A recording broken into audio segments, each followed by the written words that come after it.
Good morning, students. How are you all? I hope all will be in high spirits. We have already covered up exercise 1.1, right? Now, today I am going to take up fundamental theorem of arithmetic, which is an important part of chapter 1. What is this theorem states about? This theorem states that every composite number can be expressed as a product of primes and the factorization is unique. Order can be varying, right? So here I am dictating you again. You write down what is fundamental theorem of arithmetic.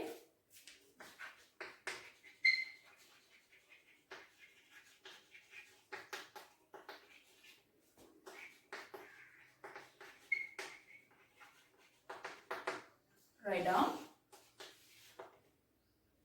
every composite number,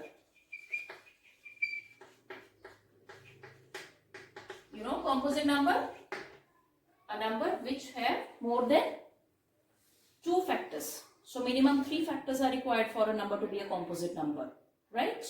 And the very first composite number is 4. Every composite number can be expressed as a product of primes, and this factorization is unique.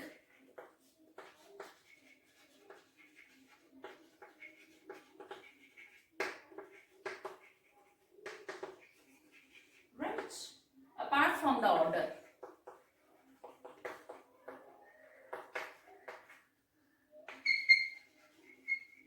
In which factorization is occur.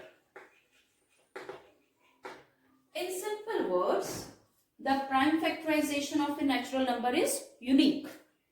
That is, prime factorization of a natural number is unique. That is, if you find out the factors for a given number, you will get only one single answer for that particular number, whatever the order may be, right? Order can be 2 into 3 into 5.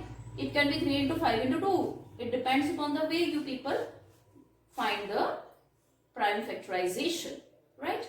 Normally the order should be 2 into 3 into 5 depending upon the number. That is, in the increasing order we should select the prime factors. Now in this chapter, another thing is how to get HCF. How to get SCF and LCM using prime factors, right? After doing the factorization of the given numbers, 2 or more than 2 numbers, we can get SCF as well as LCM, right? Just write down and I'll explain you with example. Product of HCF is product of the smallest power. The smallest power of each common prime factor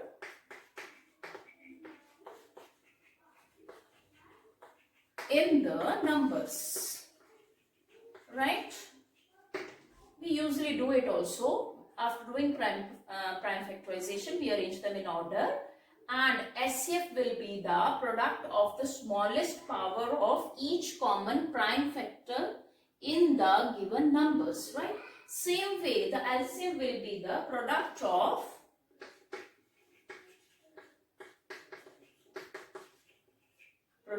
the greatest power, right? Greatest power. Here is smallest power, here is greatest power of each prime factor, right? Involved in the numbers.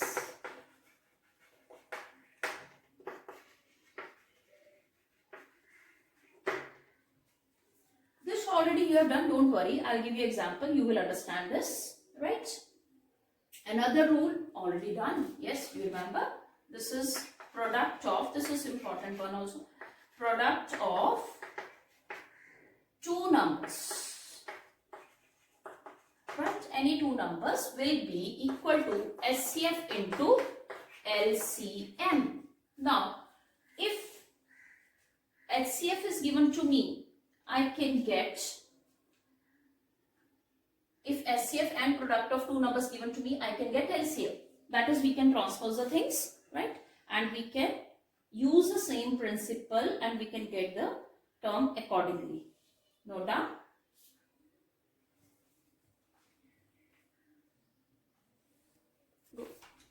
Now let us start with exercise 1.2. As I have shown you, the very first question, third part I am picking up. This is 3825. Everybody knows the prime factorization.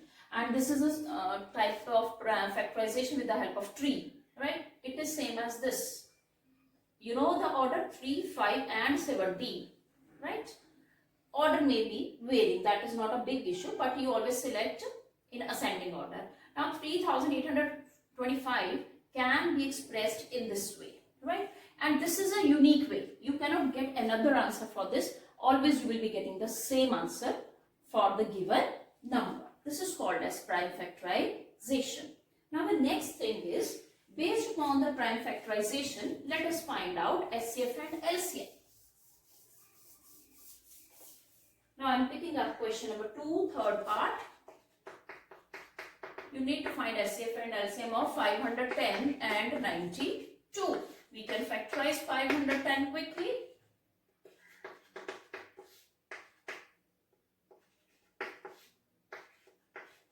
Right?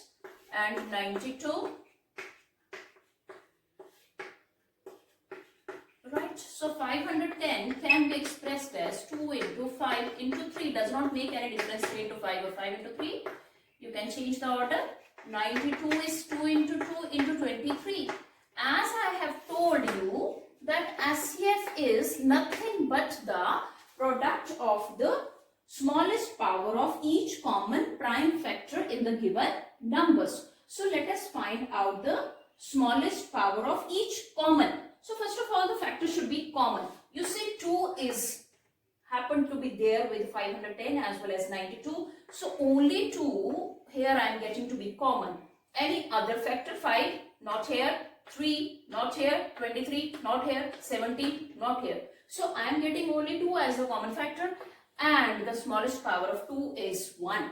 So SCF of these two numbers will be 2. Now come to LCM. For LCM, as I have told you, this is the product of the greatest power of each prime factor. Each prime factor means I am getting here 2, I am getting here 3, I am getting 5, I am getting 17, I am getting 23. Now let us find out the greatest power of each prime factor.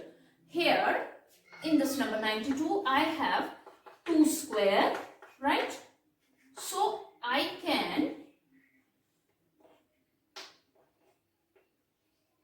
will be taking the greatest power of 2 over here as square, that is 2 square. 3, the maximum power is 1. Same way 5, the maximum power is 1. 17, the maximum power is 1. 23, the maximum power is 1 only. So we can find out the product of all these numbers to get our answer. For LCM, it is 23,460. Right? Fine. Now again the next question is using principle to find the product of two numbers or given two numbers. The product of two numbers may be given to you. Finding SCF or LCM depends. You can find out the question number 4 yourself, and then you have question number 5. Check whether 6 raised to power n can end with the digit 0 for any natural number n. Can 6 raised to power n or 4 raised to power n can end with the digit 0? No. How? For example, I am taking the same question. I am not taking 4 raised to power n. I am taking 6 raised to power n. This is question number 5. 6 raised to power n, right? 6, the factors for 6 we know 2 into 3. And 6 raised to power n means 2 into 3 raised to power n. Now, if 6 ends with the digit 0. It will be only possible if I get 5 as a factor over here. But 5 I am not getting by factorizing 6. So I can mention that we don't have 5 as a factor in 6 raised to power n. Thus, 6 raised to power n cannot end with the digit 0. Never. So this is your question number 5. And the next is again the simpler one. This exercise is simpler one. That is not a big issue. Now see question number 6. He says explain why the two given numbers. You can read from the book statement properly. Explain why the two given numbers are composite numbers. As I have told you, what are composite numbers? The numbers which can be having more than 2 factors. That is minimum 3 factors are required for a number to be a composite number. Now I am taking the very first part of question number 6. The given number is 7 into 11 into 13 plus 3. There are many ways to solve it, but the simplest way is, this is also 13. The simplest way you can find, this is one number, this is another number. 13 is common. I left with 7 into 11 plus 1. You can solve it also, but 13 into 7 into 11 plus 1 into 1. So there are 1, 2 and 3 factors. So the given number is having 3 factors. So the given number is a composite number, right? There exist 3 factors for 7 into 11 into 13 plus 13. Thus, it is a composite number, right? And the last is again the given question. You can read it completely and you can decide that whether you will be solving it by SCF or LCM. Okay. See you soon. Thank you.